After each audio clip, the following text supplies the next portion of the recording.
Sabi niya gano'n. Yung binabanggit niya doon, may example din niya yung fig tree.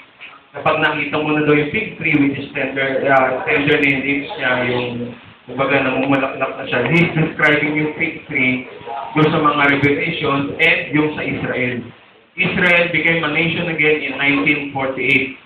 Yan lang yung tanging nation na, o country na nabura sa mapa o sa history na bumalik. So it's a prophecy na babalik yung chosen race ng Israel. If you will take one generation na 70 years, it will be from 1948 hanggang ngayon, 63, almost 64 years.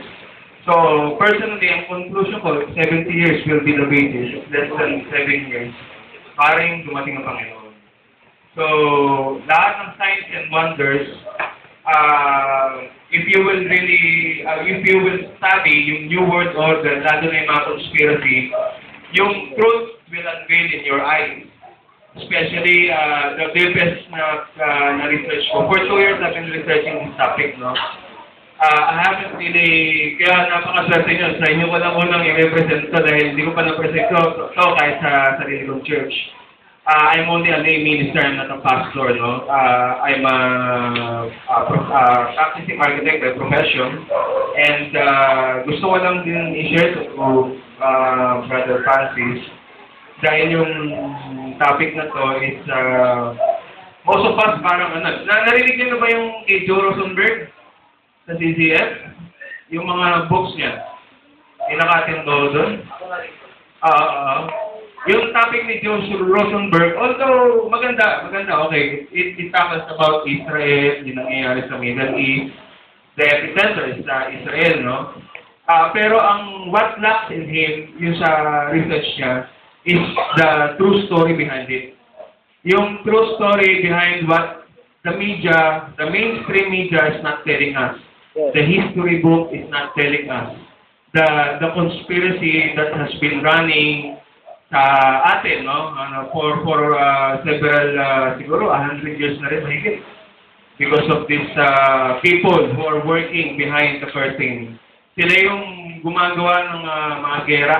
World War I, World War II, World War III. Akala nyo yung mga nasa history book na talagang yun ang naging conflict. Bakit sila? Totoo, yun ang nasa gera. Pero there are people behind it na nagmamanipulate ng lahat. Yung mga grupo ng tao to is a very organized and very vile group na kung saan, kumbaga, ang hierarchy niya is up to the principalities that kung mababasa niyo sa Book of Visions, I think yung ano yun, di ba, sabi ng Panginoon doon, for battle is not of flesh and blood, but of principalities, spiritual wickedness, the evil, the prince of the evil rulers of this dark age, sabi niya gano'n. Sino yung mga principalities? Yun yung isa sa mga research ko, yung mga di-discuss ko sa inyo. Familiar po ba kayo sa